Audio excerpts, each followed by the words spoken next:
Le crochet austral n'est pas seulement photogénique, il est instructif. Parce que son disque survit et que sa barre est forte, il fait le pont entre les régimes d'évolution violente et douce. Couple de barres, anneaux de résonance, front de choc, cisaillement, rétroaction, ordre magnétique, brassage de marée et tout peut être étudié au sein d'une seule cible dont le surnom est aussi mémorable que sa physique. Appelez-la la mitouk, le harpon, le crochet de volant, la spirale crochetée, le disque barré dissymétrique, chaque alias pointe vers une autre facette du même système, une galaxie surprise en pleine conversation avec son environnement, parlant la grammaire de la rotation et de la résonance, ponctuée d'explosions d'étoiles et de supernoves, et lisible des ondes radio aux rayons X pour quiconque accepte de lire à travers le spectre. Le long de la barre tordue du crochet de volant, les familles d'orbites s'entrecroisent comme des rivières tressées, et là où ces chemins se pressent, les nuages se percutent et adhèrent, faisant monter la pression locale jusqu'à ce que les molécules survivent et s'effondrent pour de bon. Les grumeaux les plus brillants le long du bras affûté sont la ponctuation visible de ce processus, des phrases éphémères écrites par des étoiles au dont le rayonnement sculpte des piliers et des bords festonnés faisant face à l'écoulement incident. En aval, la grammaire change, les bulles ionisées fusionnent, les vents stellaires percent des cheminées, et des bandes de poussière qui ressemblaient jadis à des entailles de couteaux se muent en dentelles filamenteuses à mesure que la rétroaction et le cisaillement défont les nœuds qui les ont fait naître. La spirale crochetée paraît dissymétrique à l'œil, mais son horloge interne tourne partout, faisant passer les amas d'une enfance enfouie à une adolescence débarrassée du gaz en quelques dizaines de millions d'années, puis les dispersant dans le champ à mesure que le motif poursuit sa course. Les marées n'ont pas seulement courbé les bras de cette galaxie harpon, elles ont aussi remué le garde-manger. Le gaz qui autrefois orbitait sagement en périphérie serpente désormais vers l'intérieur le long de la barre en boucles allongées, cédant du moment angulaire à l'ossature stellaire et s'accumulant près des résonances où les orbites se bloquent. Là, le noyau devient une raffinerie canalisant, choquant et chauffant l'afflux jusqu'à ce qu'il se fragmente en anneaux de formation d'étoiles et en spirales miniatures que la poussière rend sous forme de tourbillons bruns comme du café. Le moteur bourdonne sans qu'un quasar soit nécessaire, un couple de barres modestes peut l'alimenter, et le bras externe dissymétrique garantit que la file ne s'épuise jamais tout à fait. Du point de vue du halo, tout l'exercice relève de la comptabilité, l'enveloppe sombre maintient la rotation plate et le disque assez stable pour survivre à l'empoignade, tandis que la matière visible se réorganise un peu vers l'intérieur, un peu vers l'extérieur, et écrit une nouvelle lumière là où la gravité le permet.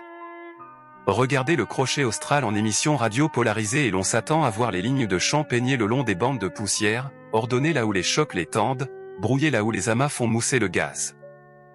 Cet échafaudage magnétique ne se contente pas d'orner l'image, il guide les rayons cosmiques et régule la vitesse à laquelle les nuages se débarrassent de leur soutien pour s'effondrer.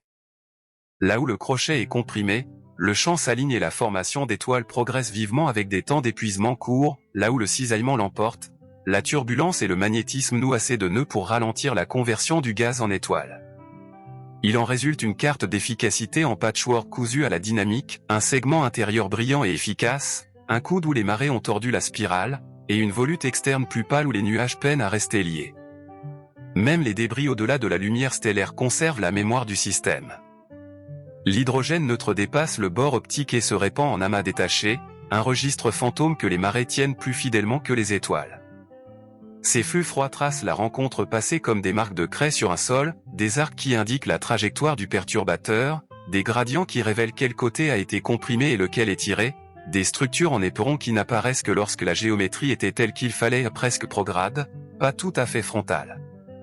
Les modélisateurs rejouent la scène avec des barres de force variées et des halos d'aplatissement différents jusqu'à ce qu'un crochet synthétique reflète le réel, puis lise une chronologie plausible mesurée non en années mais en rotation de motifs et en passage au péricentre. À plus petite échelle, la spirale barrée de volant fait office de laboratoire pour la démographie des amas. Le long du bras brillant, des grumeaux perles sur un fil se répètent à une cadence fixée par la compétition entre gravité et cisaillement, leur couleur dérive subtilement le long de l'écoulement, du bleu brûlant et brillant en H en amont à des associations légèrement plus âgées et adoucies par la poussière en aval. Les amas ne vieillissent pas isolément, les vents les tricotent en coquilles, les supernoves les lassent d'éléments lourds, et la fuite de photons ionisants grave des peaux translucides sur les nuages adjacents. Avec le temps, le bras devient un tapis roulant dont la cargaison n'est pas le gaz mais des populations stellaires, alimentant le disque en étoiles de champ qui ne gardent du crochet que la mémoire cinématique. Pour les observateurs, Cette spirale barrée déformée récompense l'observation à toutes les longueurs d'onde. En ultraviolet, elle n'est que gerbe et embrun, des populations jeunes marquant les zones de compression les plus fraîches. En optique, la poussière fend la barre et les bras en relief dramatique. Dans le moyen infrarouge, les bandes de pH et les grains tièdes peignent les fronts de photodissociation. Dans le lointain infrarouge et le submillimétrique, la poussière froide cartographie les réservoirs cachés. Dans l'arrêt à 21 cm, l'hydrogène étendu révèle l'écriture maréaire qu'aucune image grand bande ne peut montrer. Recousez ces vues et le harpon cesse d'être une forme étrange pour devenir un récit que l'on peut suivre, un disque bousculé par un voisin, une barre à l'œuvre séculaire, un gaz obéissant au couple et au choc, des étoiles éclairant les suites, et la gravité posant le maître qui maintient toute la phrase grammaticale. La spirale crochetée est donc moins une anomalie qu'un chapitre de la vie ordinaire des disques, un chapitre où une impulsion externe amplifie le moteur interne barre et spirale au lieu de l'effacer. Appelez-la la mitouk, le harpon, le crochet de volant, le disque dissymétrique, le crochet austral, la spirale barrée déformée, quel que soit l'alias choisi, la physique sous-jacente reste le même duo constant d'ordre et de perturbation. La rotation fournit l'échafaudage, les marées ajoutent une torsion, les champs magnétiques et la rétroaction affinent les détails, et de cette chorégraphie naît une galaxie qui paraît sauvage au premier regard mais révèle, à l'étude patiente, la résilience d'une feuille tournante d'étoiles et de gaz. À l'échelle des orbites, la spirale crochetée porte une dissymétrie M égale 1 évidente, une inclinaison globale qui chevauche le motif familier à deux bras. Cette asymétrie unibras décale légèrement le centre de masse par rapport au cœur photométrique et fausse la phase des ondes de densité, si bien que les chocs et la formation d'étoiles n'apparaissent pas symétriquement de part et d'autre. Près de la corotation, on peut regarder le gaz faire un choix, certains paquets glissent vers l'extérieur le long des troncs plumeux et s'évanouissent dans les pales lointains, d'autres plongent vers l'intérieur le long de la barre où les familles d'orbites se bousculent et où le cisaillement faiblit brièvement. Le résultat final est un disque qui bat la mesure sur la même courbe de rotation que n'importe quelle spirale normale, tandis que ses accents en compression, bandes de poussière, étincelles UV se décalent d'une demi-mesure d'un côté, ce qui donne au crochet de volant sa silhouette immistakable. Les quelques kiloparsecs internes de la galaxie Harpon se comportent comme un moteur séculaire à admission variable. Les couples de barres saignent le moment angulaire du gaz froid, le guidant dans des bandes qui longent les bords d'attaque et le précipitent à travers des chocs stationnaires. En aval, la matière se refroidit en nuages moléculaires et s'illumine en amas. Là où se cache une résonance de l'imblade interne, l'afflux s'immobilise en un pseudo-anneau, une boucle sombre comme le café dont les spirales enchâssées nourrissent le noyau avec juste assez de carburant pour entretenir une modeste flambée d'étoiles et un milieu interstellaire agité, sans faire basculer le système dans la grandiloquence d'un quasar. L'efficacité du moteur n'est pas constante, chaque fois que les marées plissent le motif externe, l'admission s'emballe, et la spirale crochetée respire un peu plus fort. Dans le bras le plus brillant de la mitouk, les perles de formation d'étoiles sont espacées par un équilibre entre autogravité, cisaillement et pression de rétroaction, si bien que leur cadence sert aussi de sismographe de la dynamique locale. Les bordures en amont brillent en H là où le gaz est d'abord choqué, quelques centaines de parsecs en aval, les cocons de poussière se rompent en coquilles festonnées, et plus loin, la lumière UV s'adoucit à mesure que les étoiles O vieillissent et que les étoiles B prennent le relais. La séquence se répète comme des mesures dans une chanson écrite par la vitesse de motif. Sur le bras plus faible, le cisaillement gagne plus souvent, les nuages sont étirés, les piliers vivent moins longtemps, et les amas émergent plus lâches et moins massifs, un écho démographique de la différence réelle entre les deux côtés du harpon de volant. Le magnétisme traverse la scène avec une autorité discrète. L'émission radio polarisée a tendance à s'aligner sur les structures poussiéreuses du côté concave du bras fort, preuve que les chocs ont peigné le champ, tandis que des zones dépolarisées coïncidant avec des complexes H2 écumeux où la turbulence emmêle les lignes plus vite qu'elles ne peuvent s'aligner. Ces champs contribuent à fixer la pression effective dans les nuages, à canaliser les rayons cosmiques dans des cheminées qui éventent les superbulles, et à influencer la rapidité avec laquelle une crête comprimée s'effondre réellement. Dans le crochet austral, la gravité écrit la partition, mais le magnétisme dirige l'orchestre à petite échelle. Au-delà du disque brillant, la galaxie hameçon porte son passé dans le gaz plutôt que dans les étoiles. L'hydrogène neutre s'étend bien au-delà du corps optique et se répand en amas détachés qui forment à peine des nœuds lumineux, signe que les marées qui ont sculpté le crochet ont été efficaces pour peler le gaz tout en laissant le disque stellaire intact. la cinématique de ces lointains ne suit pas parfaitement le mouvement circulaire, les gradients se penchent et se tordent de manière qui esquisse la géométrie de l'ancienne rencontre, probablement un passage presque prograde et pas tout à fait frontal. Les modélisateurs rejouent de tels frôlements avec des barres de force différentes et des halos d'aplatissement variables jusqu'à ce qu'un crochet synthétique reproduise le panache observé et la courbure des bras, puis lise une échelle de temps mesurée en rotation de motifs plutôt qu'en année calendaire. La chimie et le mélange racontent une version plus subtile de la même histoire. L'afflux radial le long de la barre a tendance à enrichir le centre, tandis que le brassage de marée et les panaches périphériques diluent la bordure, l'effet net est un gradient de métallicité plus faible que celui d'une spirale tranquille, mouchetée de hauts locaux où la rétroaction a recyclé les métaux dans la génération suivante de nuages. La poussière suit le mouvement, des bandes chaudes dans le moyen infrarouge marquent les pots de photodissociation autour des jeunes amas, une émission plus froide dans le lointain infrarouge cartographie des réservoirs qui ne s'illumineront qu'au prochain passage de compression. Le bilan énergétique à travers les longueurs d'onde UV, H, moyen IR, lointain IR permet de compter les étoiles dissimulées que la poussière cache et montre que le crochet de volant convertit le gaz en lumière stellaire le plus rapidement là où la barre rejoint le bras dominant. La spirale barrée déformée de volant sert autant de terrain d'entraînement pour la mort stellaire que pour la naissance. Des événements à effondrement du cœur sont attendus le long des segments serrés et choqués où les étoiles massives vivent vite, tandis que des supernoves thermonucléaires apparaissent dans des quartiers plus âgés aux cinématiques plus calmes, donnant à la même galaxie deux horloges très différentes. Leurs vestiges percent des cavités, ensemencent l'ordre magnétique et lassent les nuages voisins d'éléments lourds, modifiant l'opacité et les courbes de refroidissement pour la prochaine vague d'effondrement. Ce faisant, le disque crocheté rédige des brouillons successifs de lui-même, chaque supernova étant à la fois une fin et un ensemble de corrections au scénario interstellaire. Même le secteur sombre laisse ses empreintes sur la résilience de la spirale crochetée. Un halo massif et relativement rond maintient la courbe de rotation plate et stabilise le disque contre une désintégration complète, si bien que la dissymétrie reste une échymose, non une rupture. Le moment cinétique spécifique global des étoiles correspond encore à celui d'un disque qui a pris de la vitesse dans une toile cosmique tranquille, même si les épicycles sont un peu plus larges désormais. Cette combinaison en rotation robuste soutenue par un échafaudage invisible, matière visible temporairement déphasée par les marées et explique pourquoi le crochet de volant peut paraître si sauvage et pourtant retomber dans les mêmes relations d'échelle que respectent les spirales ordinaires. Appelez là la mitouk, le harpon, le crochet de volant, le disque barré crocheté, le crochet austral sous chaque alias, elle demeure une démonstration vivante de la façon dont les galaxies évoluent, par une rotation régulière ponctuée de poussées, par des barres qui accomplissent un travail séculaire tandis que les rencontres ajoutent du drame, par le magnétisme et la rétroaction sculptant la petite échelle tandis qu'un halo sombre empêche la scène de s'effondrer.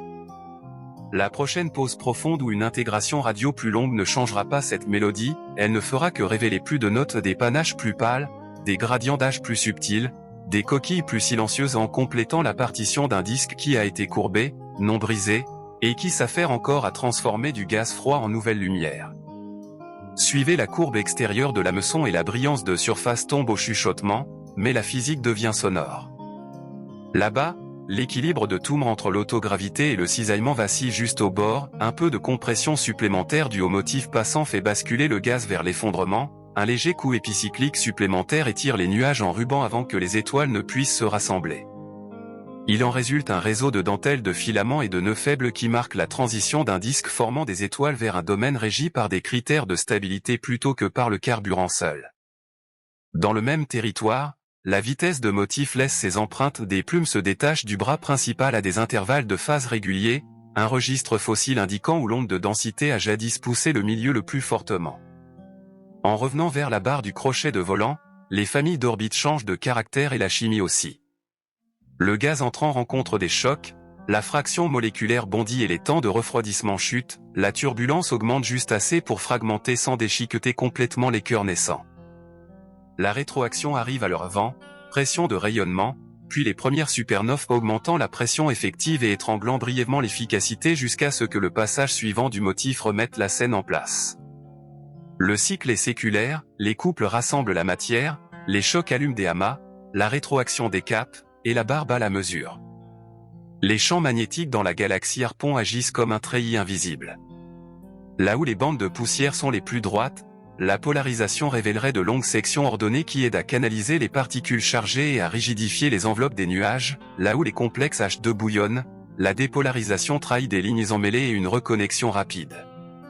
Cet échafaudage décide si une crête comprimée cède avec grâce en filament ou de façon catastrophique en un chapelet d'amas, et il aide à creuser des cheminées par lesquelles s'échappent gaz chauds et rayons cosmiques, reliant le disque à un halo plus ténu que l'on ne voit qu'en rayons X et en radio.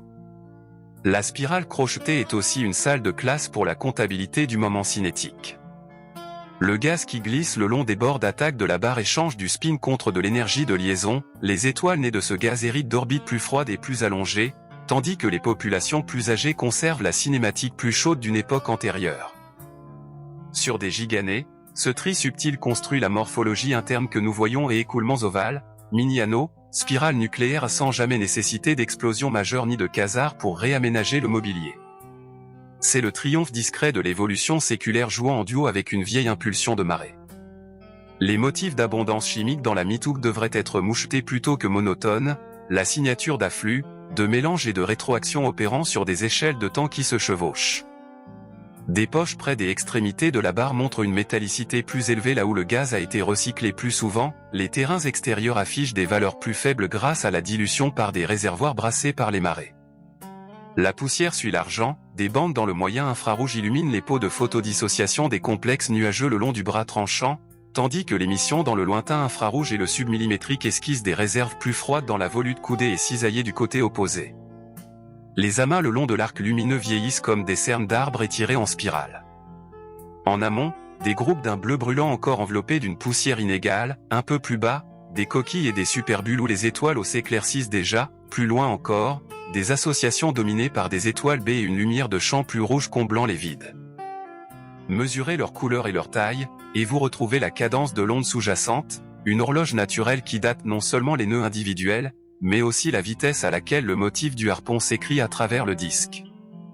Même les parties qui semblent vides dans les images grand bande ne sont pas inactives. L'hachis à faible brillance de surface autour du disque barré dissymétrique conserve mieux la géométrie de la rencontre révolue que ne le font les étoiles, de légères torsions dans les contours de vitesse externe révèlent où l'ancien perturbateur a tiré le plus fort. Des simulations qui reproduisent ces bizarreries cinématiques indiquent un frôlement presque prograde, pas tout à fait frontal, assez fort pour courber un bras, pas assez pour défaire un disque, exactement le type de heurt cosmique qui transforme une spirale tranquille en la silhouette mémorable que nous appelons aujourd'hui le crochet de volant. À long terme, rien de catastrophique n'attend l'hameçon. Le halo sombre maintient la courbe de rotation plate et la nappe résiliente, la barre continuera d'aspirer le gaz vers l'intérieur et d'allumer des spirales circonucléaires compactes, le bras fort continuera d'estamper un chapelet là où les chocs sont les plus nets. Le bras faible continuera d'échanger brillance contre largeur à mesure que le cisaillement étire ce que la gravité tente de rassembler. Si un ancien compagnon repasse pour un nouveau passage, la chorégraphie s'aiguisera, sinon, les processus séculaires arrondiront lentement l'échymose en un disque plus symétrique, ne laissant en mémoire que les plus faibles panaches dans les confins. Appelez ce système la mitouk, le crochet austral, le harpon, la spirale barrée crochetée, chaque alias convient parce que chacun nomme un registre différent du même instrument. La rotation tient la note, les marées ajoutent l'harmonie, les barres posent le rythme, le magnétisme accorde le timbre à petite échelle, et la rétroaction improvise par-dessus le tout. Ce qui ressemble de loin à un accident cosmique est, de près, une machine résiliente transformant du gaz froid en nouvelle lumière avec une régularité d'horlogerie, tandis qu'un seul bras spectaculaire nous rappelle le moment où la gravité d'un voisin a infléchi la mélodie en sa forme inoubliable. Les astronomes lisent la spirale crochetée comme une partition en mesurant la manière dont les motifs s'y déplacent. Une méthode est l'astuce de Truman-Weinberg, traiter les traceurs brillants comme des perles sur un tapis roulant et déduire la vitesse de motif de la barre d'après l'alignement de la lumière et de la vitesse le long de fentes. Dans un système comme le crochet de volant, la corotation tombe généralement près du coude où le bras dominant change de pas à l'intérieur de ce rayon, le gaz dérive vers l'intérieur le long des chocs de bord d'attaque de la barre, à l'extérieur, il s'épluche en plumes. Traduisez ces indices cinématiques en échelle de temps et vous obtenez un rythme de quelques rotations de motifs par quelques centaines de millions d'années, assez long pour que les marées meurtrissent le disque, suffisamment court pour que la barre garde le moteur en marche entre les rencontres. Les amas le long de l'arc affûté obéissent à des démographies familières. Comptez-les par masse et vous retrouvez une distribution quasi-loi de puissance de pente proche de 2, ce qui signifie qu'il y a beaucoup plus de groupes modestes que de géants, mais que les géants qui apparaissent attirent l'œil et la majeure partie de l'UV. Leur durée de vie trace l'environnement, près des extrémités de la barre, des marées plus fortes et des pressions plus élevées élaguent précocement les associations fragiles, mortalité infantile, tandis que, dans la volute externe plus calme, des groupes plus lâches se séparent plus doucement. Il en résulte un gradient de couleur et de taille qui fait aussi office de carnet de voyage pour chaque perle du chapelet bleu brûlant et compact en amont, bordé de coquilles et légèrement plus rouge en aval, puis se dissolvant dans le champ. Le milieu interstellaire dans la mitouque se comporte comme un grand livre à 3 phases. Le gaz moléculaire dense s'accumule le long des bandes de poussière où les chocs et les couples de barres le compressent, ce réservoir brille en CO et alimente les usines d'amas les plus efficaces. Autour, se trouve un H sombre, pauvre en CO, mieux tracé par C2 et l'émission de poussière dans le lointain IR courant là où les champs UV grignotent les peaux des nuages. Plus loin, l'hydrogène atomique domine, cinématiquement plus froid que les étoiles mais facilement brassé par les marées. Tracer la densité de surface du gaz en fonction du taux de formation d'étoiles et le système se place en moyenne sur la relation de Kenikuto-Schmidt, mais, zone par zone, la pente se plie à la dynamique, plus raide là où l'afflux concentre le carburant, plus plate là où le cisaillement étire les nuages avant qu'ils ne puissent s'effondrer. Les grains de poussière racontent la météo à petite échelle. Le long du bras acéré, les bandes de pH s'affaiblissent juste derrière les amas les plus chauds de minuscules molécules brisées ou ionisées par un rayonnement dur, tandis que, un peu plus en aval, des grains très petits et tièdes rayonnent la lumière stellaire dans le moyen IR et que des silicates froids portent la charge du lointain IR.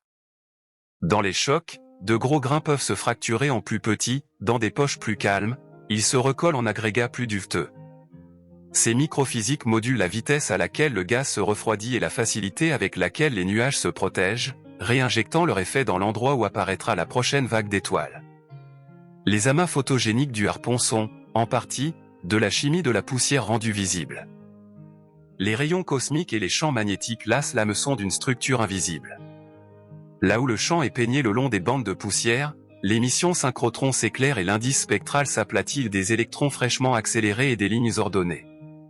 Dans les complexes H2 écumeux, la turbulence embrouille le champ, dépolarisant la lumière radio et accentuant la pente du spectre à mesure que les électrons vieillissent. Les superbulles s'éventent le long du chemin de moindre résistance magnétique, ouvrant des cheminées qui couplent le disque à un halo faible et tiède. Même sans la fureur d'un quasar, la spirale crochetée fuit son énergie vers le haut, elle le fait simplement par de nombreuses petites soupapes plutôt que par un seul chalumeau. Du point de vue dynamique, la dissymétrie chevauche l'amplification swing et l'incitation maréaire. À un passage quasi prograde ensemence un mode M égale 1, la barre cisaille, comprime et rephase ensuite cette perturbation en l'unique bras dominant que nous voyons. Au fil de plusieurs rotations, l'asymétrie décroît à moins qu'une nouvelle poussée n'arrive, mais ces séquelles moments cinétiques redistribués, métaux mélangés, étoiles migrées persistent plus longtemps.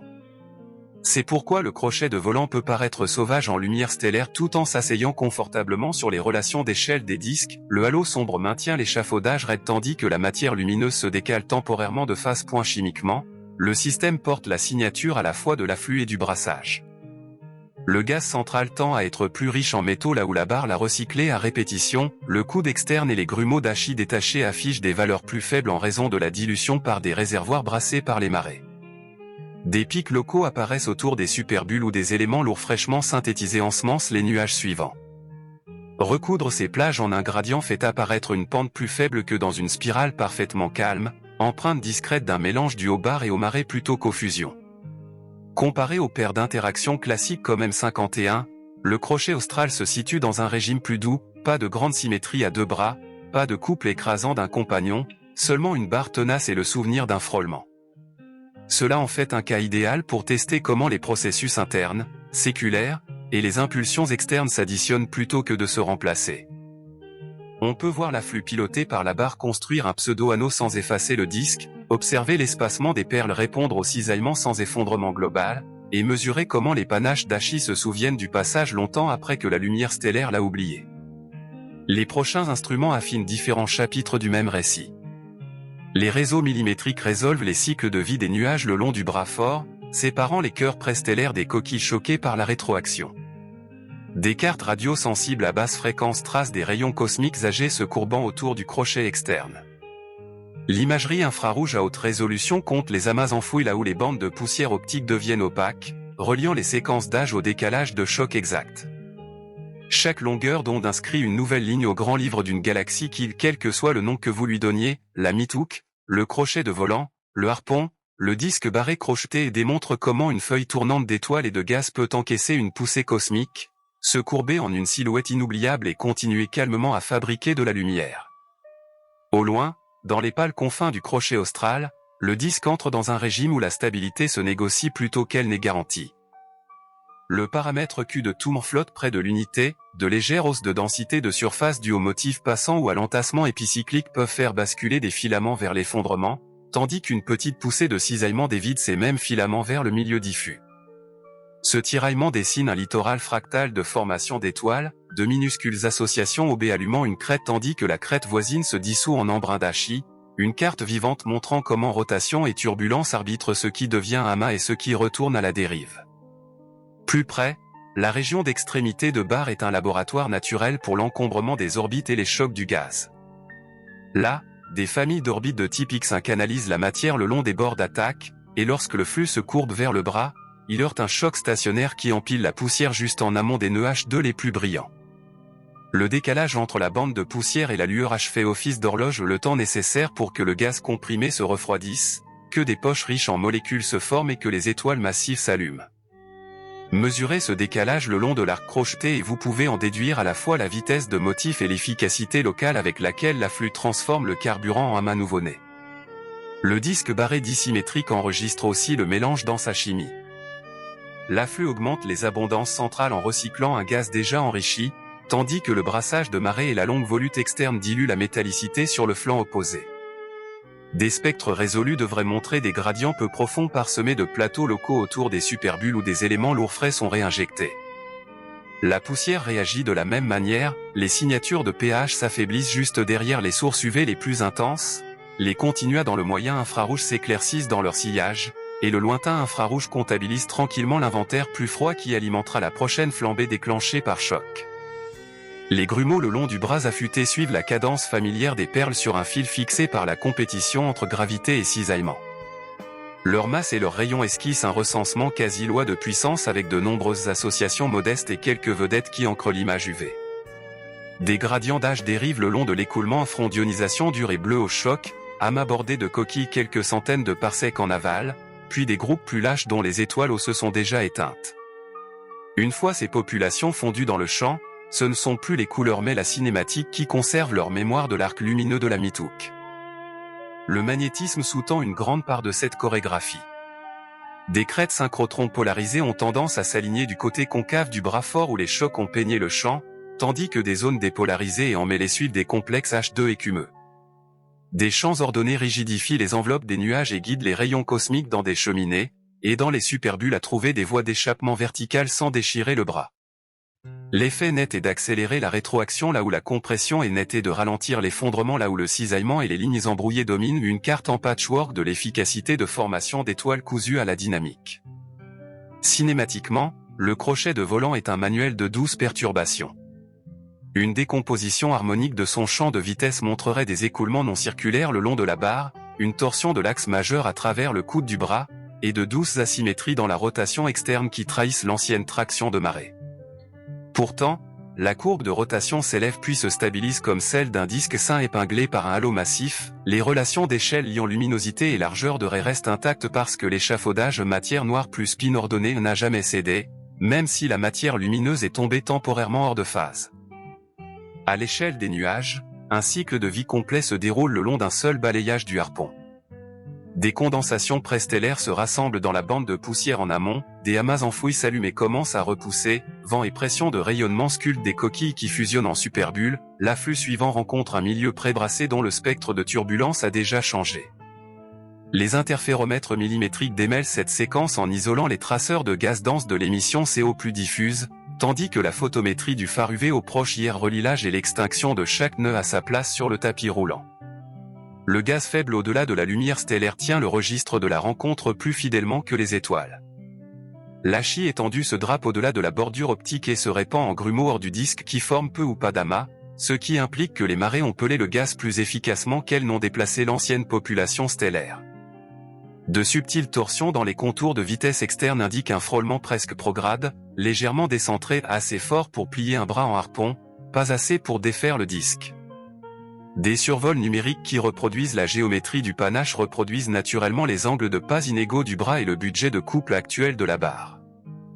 Même sans noyau flamboyant, la spirale crochetée ventile son énergie vers le haut.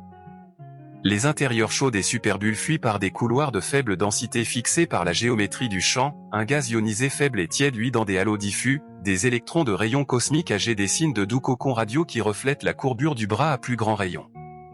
Cette respiration galactique douce couple le disque à son environnement et ensemence le milieu circumgalactique en métaux et en flux magnétiques, un échange au ralenti qui progresse par de nombreuses petites soupapes plutôt que par une seule flambée.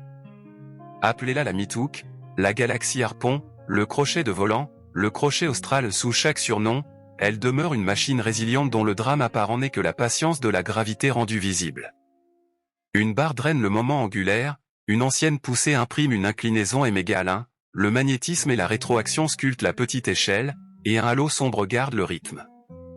Des horloges de bandes de poussière au panache d'Ashi, des crêtes polarisées aux perles à H graduées, le système offre l'une des occasions les plus nettes, dans le proche univers, d'observer une feuille tournante d'étoiles et de gaz absorber une poussée cosmique, se courber en une silhouette inoubliable et continuer calmement à fabriquer de la lumière.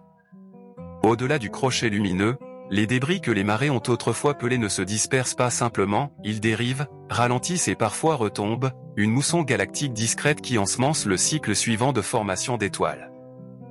Des ruisseaux réaccrétés arrivent avec un moment angulaire décalé, épaississant le disque externe et poussant le motif dissymétrique à persister plus longtemps qu'un seul frôlement ne le suggérerait. Dans cet échange lent entre disque et halo, le harpon conserve son asymétrie non par force, mais par habitude un carburant livré légèrement désaccordé avec la rotation sous-jacente. Photométriquement, la spirale crochetée porte sa poussière comme un masque qui change la scène selon la longueur d'onde. La lumière bleue exagère l'échymose forte extinction le long du bras tranchant et une volute opposée plus pâle et cisaillée tandis que le proche infrarouge révèle l'ossature plus ancienne de la barre de manière presque symétrique, rappelant que la carte de masse stellaire est plus calme que la carte de formation d'étoiles. Corriger cette poussière et le disque sous-jacent paraît étonnamment régulier, laissez-la en place et le drame des chocs. Cocon et coquille racontent l'histoire quotidienne d'un gaz qui apprend la grammaire de la barre. Les populations stellaires du crochet austral se mélangent comme des strates dans une roche sédimentaire déposée par une marée qui revient à chaque rotation. De jeunes amas, âgés de quelques millions d'années, longent le bord concave du bras dominant, des associations d'âge intermédiaire traînent derrière comme de l'écume, des géantes plus rouges se rassemblent vers la barre et l'ovale interne où les familles d'orbites se chevauchent. Le motif de métallicité est moucheté mais de pente faible, empreinte d'un afflux enrichissant le centre tandis que le brassage de marée et les panaches externes empêchent les confins de prendre trop d'avance ou de retard. Dynamiquement, le contour de l'hameçon s'explique par les variétés qui émanent des extrémités de la barre et des bretelles de sortie cosmique au point de Lagrange où les orbites se détachent en couloirs traînants. D'un côté, ces flots restent cohésifs et brillants, rassemblant le gaz en un seul bras dominant, de l'autre, le cisaillement et une phase légèrement différente les dispersent en plumes. Le résultat est un système qui semble enfreindre les règles mais qui obéit en réalité à la géométrie de la barre avec une docilité de manuel.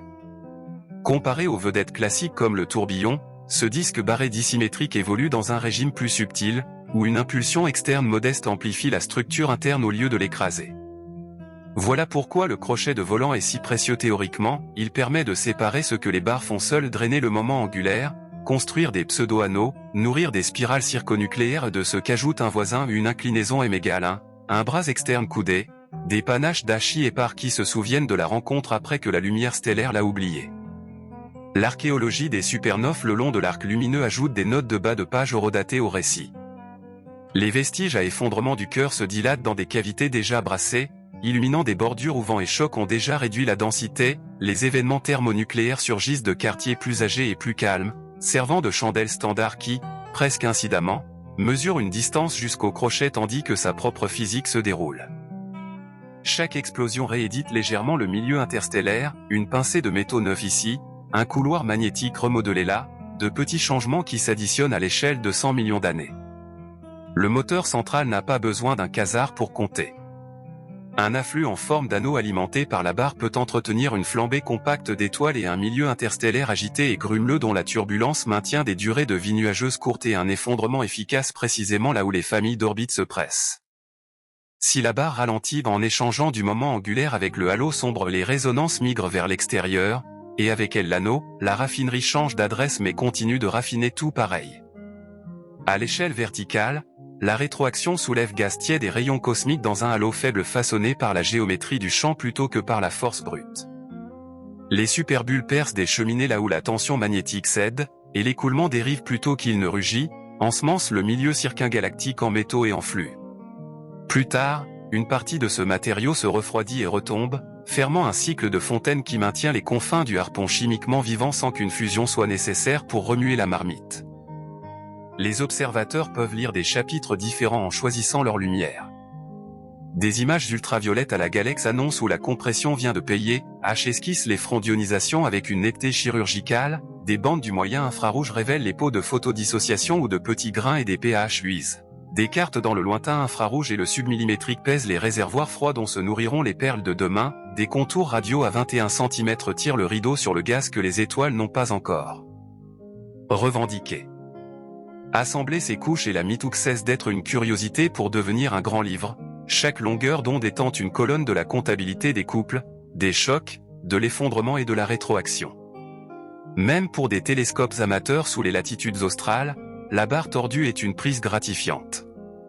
Sous un ciel sombre, le bras le plus brillant montre un soupçon de courbure, et de longues intégrations commencent à suggérer les faux jumeaux qui ont valu ces surnoms au système. Des filtres étroits font ressortir les nœuds épars, un traitement soigneux fait apparaître la volute externe ténue.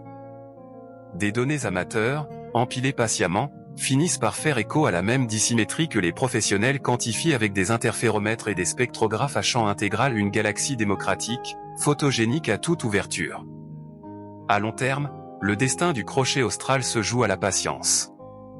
En l'absence d'une fusion perturbatrice, la barre continuera d'aspirer le gaz vers l'intérieur, le bras fort continuera d'estamper un chapelet d'amas là où les chocs sont les plus nets, le côté cisaillé restera l'endroit où les nuages presque mais pas tout à fait la tiennent ensemble, les panaches d'Achi s'amenuiseront à mesure que la réaccrétion et l'ionisation en érodent le contraste.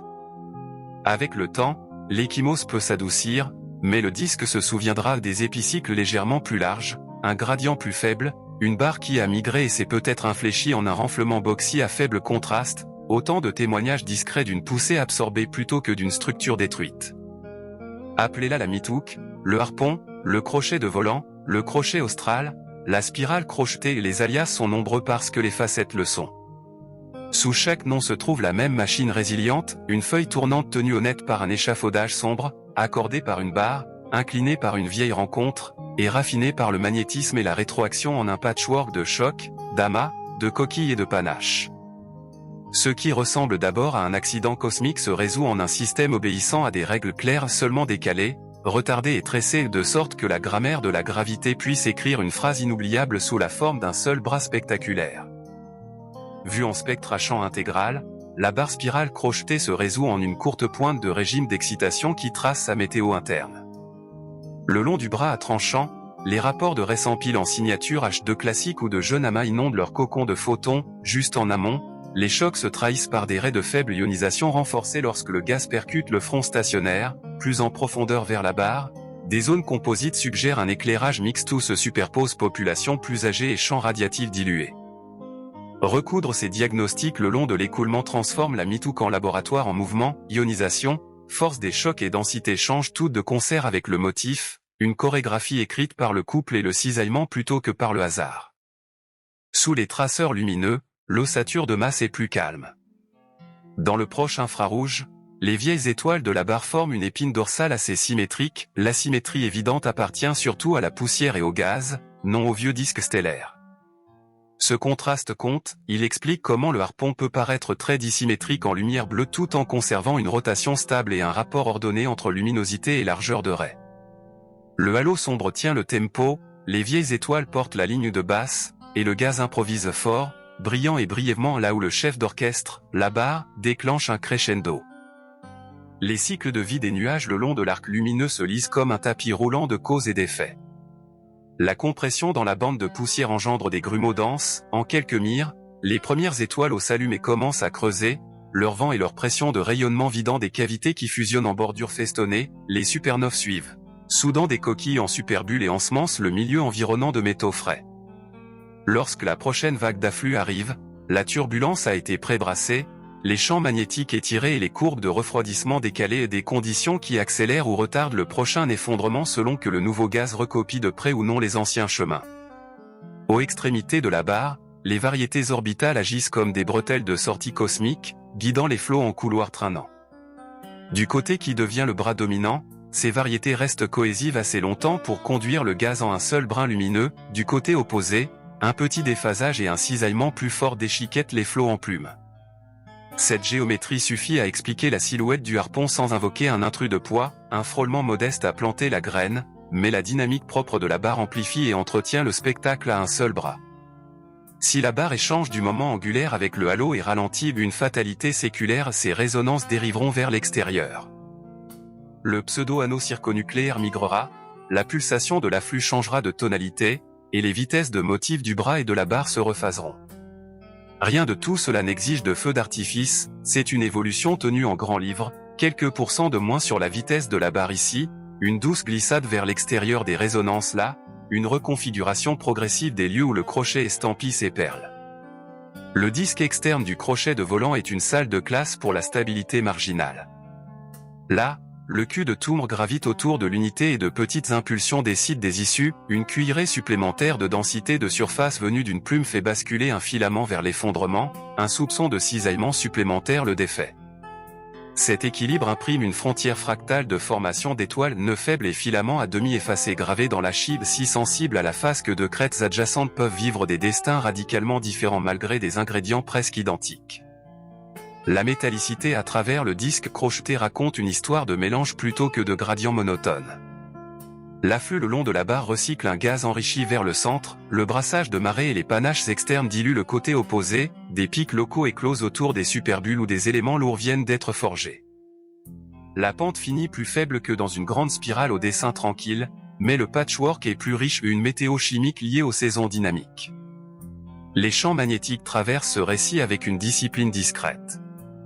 Des crêtes de polarisation s'alignent sur les bandes de poussière où les chocs ont peigné le champ, offrant aux nuages un peu plus de rigidité contre la fragmentation, des plages dépolarisées coïncidant avec des complexes H2 écumeux où la turbulence embrouille les lignes plus vite qu'elles ne peuvent se réaligner. Les rayons cosmiques surfent sur ces champs jusqu'à des cheminées verticales, évacuant l'énergie dans un halo faible qui luit doucement en radio et en H de faible brillance de surface. Même sans noyau actif, le harpon respire, des flux ascendants par de nombreuses petites soupapes, des retombées lorsque le gaz refroidi revient, une fontaine qui aimante et enrichit lentement en métaux le milieu circumgalactique. Sur des temps plus longs, la migration stellaire adoucira l'échymose. Des spirales transitoires et la barre diffuse les étoiles à la corotation, leur permettant d'échanger du moment angulaire sans échauffer excessivement le disque. Sur des gigannées, ce mélange arrondit les contrastes d'âge et de métallicité, ne laissant que des signatures cinématiques subtiles et des épicycles légèrement plus larges du côté crocheté, un soupçon de plus grande épaisseur verticale là où le gaz réaccrété s'est déposé hors du plan, une touche boxy peanut si la barre finit par se voûter. La mémoire de la rencontre s'estompe en couleur avant de s'effacer en mouvement. Observationnellement, la spirale tordue récompense patience et variété. L'ultraviolet montre où la compression vient de payer, H trace les fronts d'ionisation avec des arêtes chirurgicales, les bandes pH du moyen infrarouge révèlent les pots de photodissociation, le lointain infrarouge et le submillimétrique pèsent les réserves froides, les cartes de CO suivent les réservoirs denses, les contours à 21 cm exposent les panaches que les étoiles n'ont pas revendiqués. Ajoutez une cinématique à champ intégral pour voir les écoulements, et une radio polarisée pour lire la géométrie du champ, et chaque alias mitouk, harpon, crochet de volant, crochet austral se résout en facettes de la même machine, une feuille tournante poussée hors de l'équilibre, mais obstinément fidèle à la grammaire des disques. Dans cette lumière, le drame de la galaxie n'est pas une exception aux règles mais leur démonstration. Une douce poussée de marée a éveillé une inclinaison M=1, une barre a accompli le travail régulier du couple et du transport, magnétisme et rétroaction ont fixé le tempo à petite échelle, un halo sombre a empêché la scène de s'effondrer. Ce que nous voyons comme un seul bras inoubliable, c'est la gravité qui écrit en italique même syntaxe, accent plus appuyé transformant du gaz froid en nouvelle lumière avec une régularité d'horlogerie tout en portant, dans son contour courbé, la mémoire lisible du jour où un voisin s'est approché de trop près. Le crochet austral est un recenseur naturel des extrêmes, abritant à la fois la lueur douce des supergéantes rouges et les signatures aiguës des étoiles Wolf enraillées dans des poches où le bras comprimé vient de forger ses amas les plus massifs. Ses phases brèves, riches en hélium, salent le spectre de bosses larges et de raies de haute excitation, un éclat chimique qui annonce à quel point les crêtes les plus intenses peuvent devenir biaisées vers les fortes masses, top heavy, pendant quelques millions d'années. Plus loin sur le tapis roulant, les mêmes amas s'estompent en association au B, puis en groupes plus lâches dont les voies les plus brillantes glissent de l'ultraviolet au bleu, puis vers la lumière plus rouge des géantes vieillissantes. Suivez cette dérive et vous retrouvez une histoire de formation stellaire écrite non en une seule flambée mais en une séquence de temps forts qui se chevauchent, chacun lié à l'endroit où la barre et la spirale se sont rencontrés sous l'angle juste pour presser le gaz. Les traceurs de haute énergie ajoutent un accent plus net à la mélodie. Le long de l'arc brillant, des sources ponctuelles en rayons X recensent des binaires de forte masse nés de la poussée récente, tandis que, plus près de la barre et de l'ovale interne, des systèmes de faible masse plus âgés contribuent à un cœur plus stable et plus discret. Les quelques valeurs aberrantes ultralumineuses, si elles sont présentes, s'installeraient probablement dans les nœuds de formation d'étoiles les plus denses, où les progéniteurs massifs et les binaires serrés sont courants, creusant de minuscules cavités et poussant sur le milieu local par des jets et des vents. Même sans noyau flamboyant, le harpon peut être un accélérateur de particules efficace à l'échelle des amas, et les cartes du continuum radio le reflètent, des spectres plus plats et des arêtes plus brillantes là où vivent des électrons fraîchement accélérés et des champs ordonnés, des halos plus raides et plus doux là où la population a vieilli. La poussière, si responsable du drame photogénique du crochet, est aussi un instrument de diagnostic. Dans le bras à tranchant, la courbe d'atténuation peut virer au plus gris là où la turbulence mélange des grains de nombreuses tailles, atténuant la bosse classique à 2175 A en aval, à mesure que les coquilles fusionnées que les champs UV s'adoucissent, les petits porteurs aromatiques qui alimentent les bandes du moyen infrarouge se rétablissent, illuminant les pots de photodissociation des complexes nuageux. La croissance et la fragmentation des grains se jouent au rythme de la dynamique, les chocs fracturent les particules plus grosses en petits grains frais, les intervalles calmes les laissent se recoller en agrégats plus duveteux qui refroidissent efficacement le gaz et aident la prochaine salve d'effondrement à se produire. La structure verticale donne au disque dissymétrique une troisième dimension silencieuse. Des ruisseaux réaccrétés au spin légèrement désalignés épaississent les confins en un évasement modéré, tandis que les superbulles ventilent le bras brillant et laissent des cheminées qui élèvent le gaz ionisé tiède d'1 ou 2 kPa au-dessus du plan. L'émission polarisée dessine souvent ses voies d'échappement, ce qui implique que la géométrie du champ, et non la force brute, fixe les soupapes par lesquelles l'énergie et les métaux fuient vers le halo. Avec le temps, la fontaine boucle son circuit, une partie du gaz se refroidit, se redépose avec un léger retard de moment angulaire et alimente discrètement le passage suivant du motif. L'environnement explique l'équilibre du système. Le crochet de volant ne vit pas dans un amas écrasant où la pression dynamique décape les disques, il fréquente quelques voisins modestes dont les marées peuvent meurtrir sans briser. C'est la zone idéale pour une asymétrie qui dure, un frôlement presque prograde pour ensemencer une inclinaison m égale 1, assez de masse chez le perturbateur pour éplucher un panache d'Ashi, une barre interne forte pour amplifier un côté en bras dominant et maintenir un afflux séculaire tandis que le disque externe encaisse sa oscillation. L'absence de disruption généralisée explique pourquoi les relations d'échelle restent honnêtes alors même que le visage de la galaxie paraît sauvage. La dynamique à l'intérieur de la barre continue d'affiner le tableau. À mesure que l'ossature stellaire échange du moment angulaire avec le halo sombre, sa vitesse de motif dérive et les résonances migrent vers l'extérieur, emportant avec elle le pseudo-anneau circonucléaire comme un rond-point ondulant. De nouvelles familles d'orbites s'allument tandis que d'autres s'éteignent, reformulant subtilement les zones où le gaz stagne et celles où il s'écoule. Rien de tout cela n'exige de feu d'artifice, la raffinerie continue de fonctionner, ne faisant que déplacer son adresse au ralenti, et la silhouette crochetée au-dessus continue d'estamper des perles là où les chocs sont les plus nets. Les cycles de vie des nuages le long du bras fort se résolvent en retard mesurable faisant office de règle. Le décalage entre la bande de poussière et la crête brillante en H chronomètre le temps entre compression et ignition, l'écart entre H et le pic d'émission dans le moyen infrarouge mesure la rapidité avec laquelle les jeunes étoiles dégagent leur cocon. L'adoucissement de l'UV en aval date le moment où les étoiles cèdent la scène à des étoiles B plus durables. Mettez ces horloges en regard de la vitesse d'écoulement locale et vous lisez la vitesse de motif et le cisaillement, transformant une belle image en un diagramme cinématique que l'on peut garder en tête. La chimie suit le pas de cette chorégraphie. Le gaz central s'enrichit progressivement en métaux là où l'afflux le recycle à travers des anneaux de formation d'étoiles, le côté externe plus pâle et cisaillé du disque tend à des valeurs plus basses grâce à la dilution par des réservoirs brassés par les marées. Des pics localisés éclosent autour des superbulles où des éléments lourds fraîchement forgés viennent d'être réinjectés dans des nuages voisins. Le gradient net finit faible mais moucheté, empreinte d'un mélange par barre et marée plutôt que par de grandes fusions. Même le vide apparent porte une mémoire. Dans des cartes profondes à 21 cm, l'hydrogène diffus se drape au-delà du bord optique et en grumeaux détachés avec peu ou pas de lumière stellaire, une ligne de grand livre que les étoiles ont déjà à moitié oubliée. Ces panaches et torsions dans le champ de vitesse externe pointent vers un passage presque prograde, pas tout à fait frontal, assez fort pour plier un bras en harpon, pas assez pour défaire un disque. Des expériences numériques qui reproduisent la géométrie du panache retrouvent naturellement les angles de pas inégaux et le budget de couple actuel de la barre, liant un instantané à une chronologie plausible mesurée en rotation de motifs. Pour les observateurs, la barre tordue récompense une approche multilongueur d'onde et un peu d'obstination.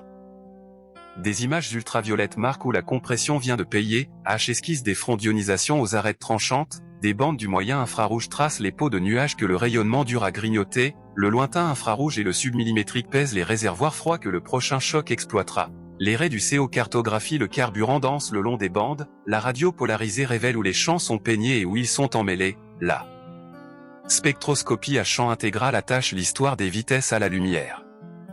Empilez ces vues et la mitouque, le harpon, le crochet de volant, choisissez votre alias, se résout en un seul argument décliné de multiples façons, une feuille tournante d'étoiles et de gaz peut encaisser une poussée, se courber en un contour inoubliable et garder le tempo régulier de la gravité en transformant la matière froide en nouvelle lumière.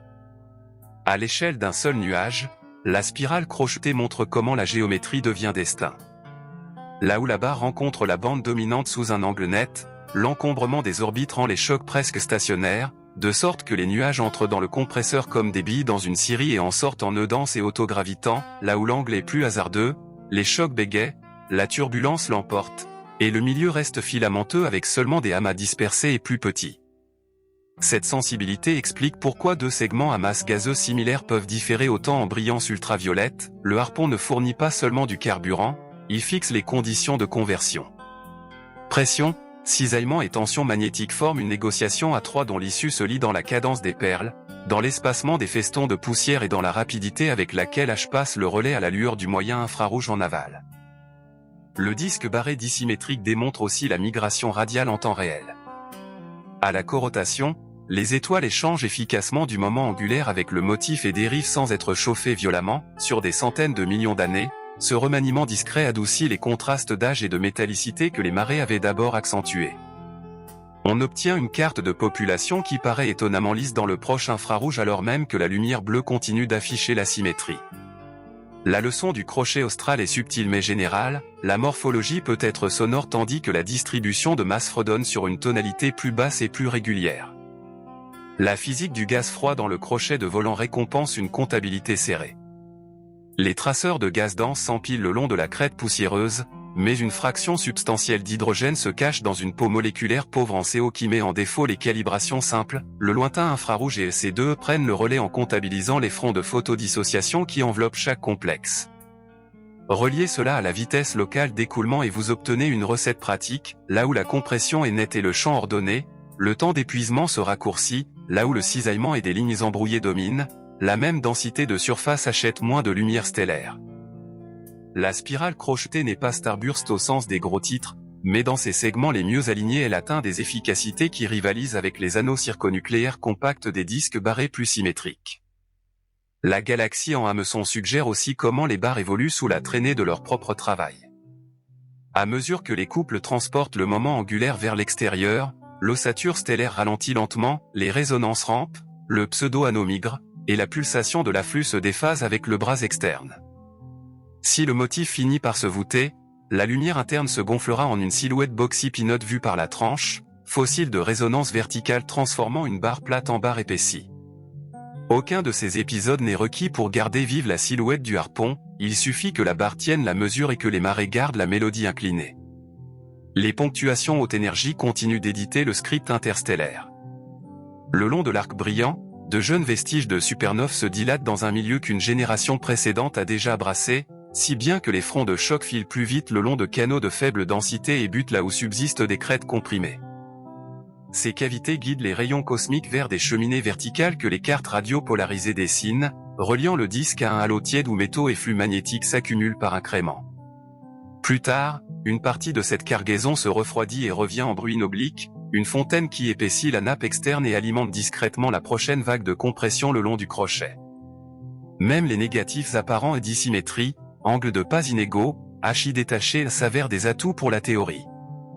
Parce que la perturbation fut modeste, le crochet de volant s'installe dans un régime où la dynamique interne domine, tandis que la poussée externe ne fait que biaiser le résultat. Cela en fait une référence propre pour des spirales guidées par des variétés, manifold, pour des modes M égale à amplifier par swing, et pour un afflux séculaire qui construit la structure circonucléaire sans invoquer de quasar. Comparez cette spirale crochetée au système à un bras de type Magellan ou au grand dessin classiquement symétrique, et vous verrez comment de petites différences dans la géométrie de la rencontre et la force de la barre décident si une galaxie fait pousser un bras unique et emphatique, deux bras équilibrés, ou seulement une faible lueur dissymétrique. Pour les observateurs, le mode d'emploi est simple et riche. Utilisez l'ultraviolet pour signaler les compressions les plus fraîches, H pour mesurer les décalages entre choc et allumage, le moyen infrarouge pour jauger le chauffage de la poussière, le lointain infrarouge et le submillimétrique pour inventorier les réserves froides, le CO et les raies de gaz dense pour mesurer le vrai carburant, 21 cm pour lire l'écriture maréaire, la spectroscopie à champ intégral pour cartographier les écoulements, la radio polarisée pour tracer l'architecture du champ. Empilez ces couches et la mitouque, le harpon, le crochet de volant. Choisissez votre alias cesse d'être une forme curieuse et devient une machine lisible, la rotation pour le rythme, une barre pour la métrique, une poussée de marée pour l'accent, le magnétisme et la rétroaction pour l'orchestration, et un échafaudage sombre pour garder la scène ferme pendant que de nouvelles étoiles prennent la lumière.